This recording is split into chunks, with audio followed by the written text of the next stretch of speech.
Tinker's Farm, Stephen Rabley.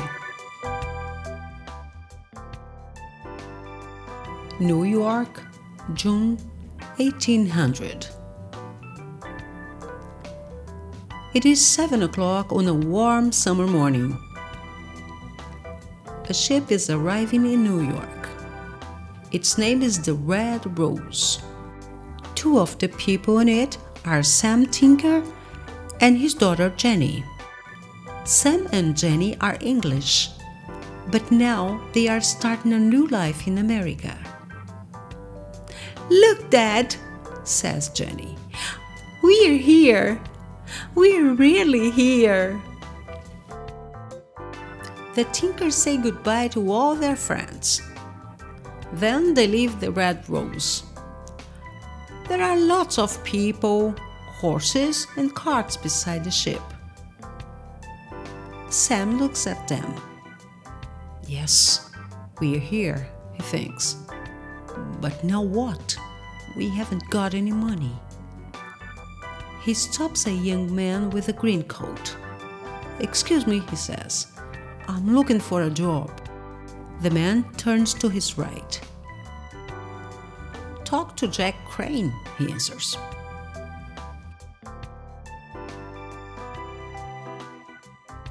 Jack Crane is a farmer. He has a long, thin face and only 3 fingers on his right hand. He listens to Sam's story.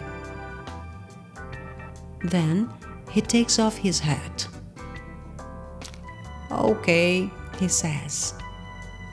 "You can both have jobs. I need a new man to work in the fields, and we want someone to help in the kitchen too. Isn't that right, Blue Sky?" There is an Indian girl on top of the cart. "Yes," she says, and smiles at Jenny. 2 hours later, the Tinkers leave New York with Jack Crane and Blue Sky. They are both very happy. "How far is it to your farm, Mr. Crane?" asks Sam. 80 kilometers, Jack Crane answers. They drive all afternoon.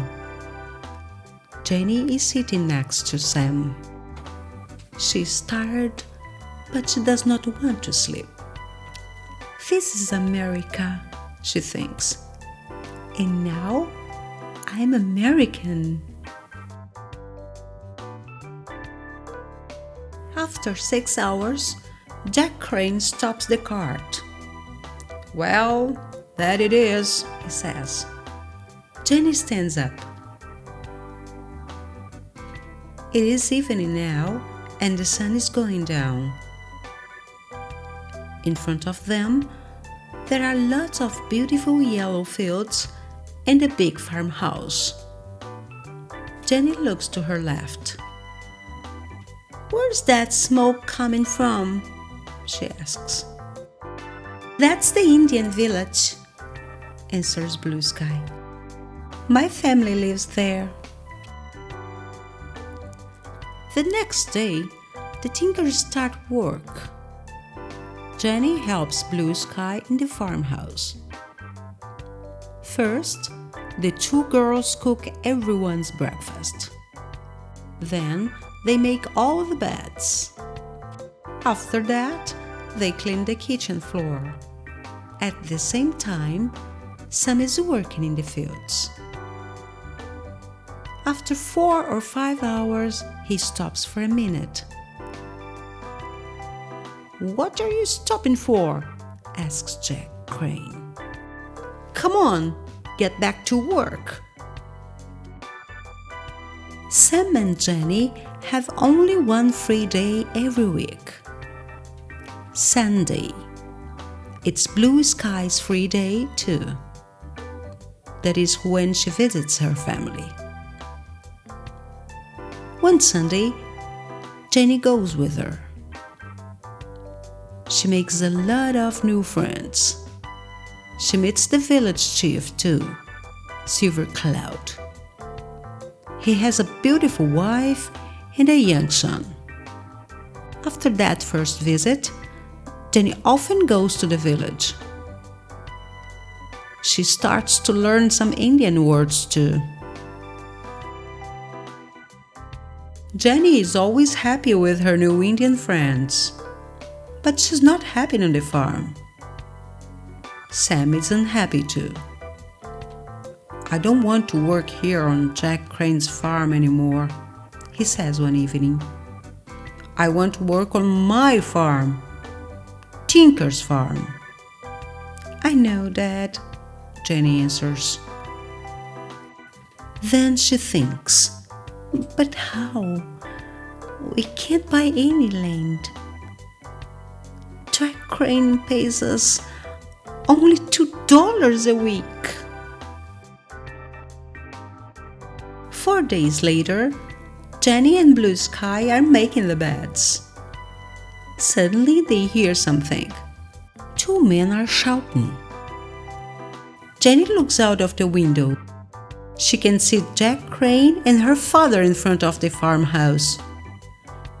Jack Crane's face is very red. "Do it!" he shouts. "No, I'm not going to," Sam shouts back. "It's Sunday and I don't work on Sundays. You do it." Jenny runs downstairs and out of the house. There is a strong wind and it is raining. "What's happening?" she asks her father. "We're leaving in the morning," Sam answers. He's walking very fast. Jenny looks at him. "But how are we going to eat? We haven't got any money." Sam does not answer. His eyes are cold and hard.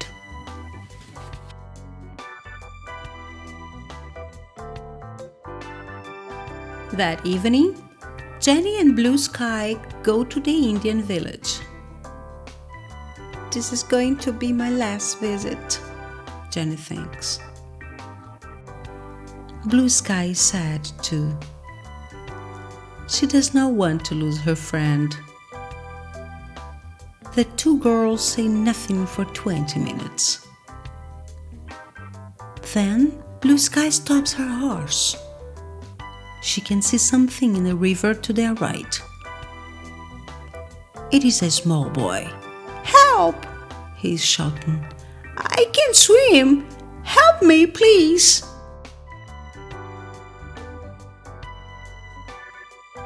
"It's the chief's son," says Blue Sky.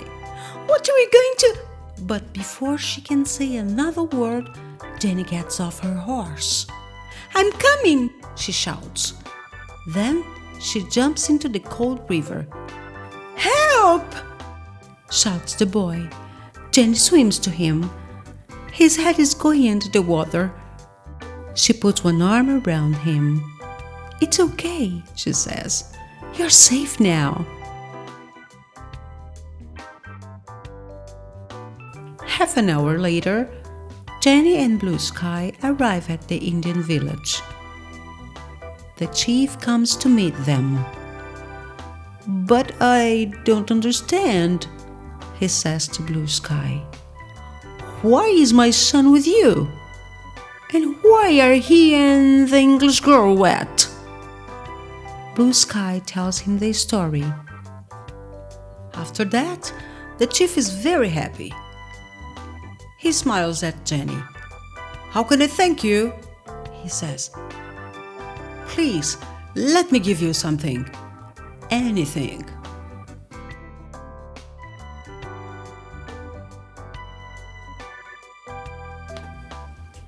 At 9 o'clock, Sam is putting some boots into a bag. What's going to happen tomorrow, he thinks. Suddenly, the door opens. It is Jenny.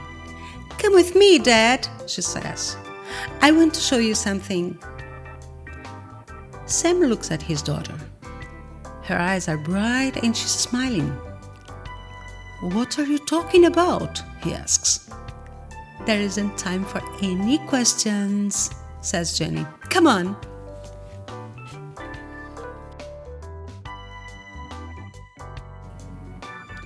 She takes her father to a hill.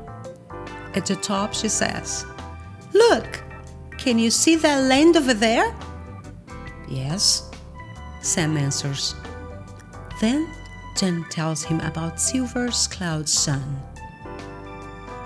After she finishes, Sam says, "You mean..." "Yes!" Jenny smiles at her father. "The Indians are giving us our own farm, Tinker's Farm." "Oh, Dad, isn't it wonderful? Now we can really start a new life."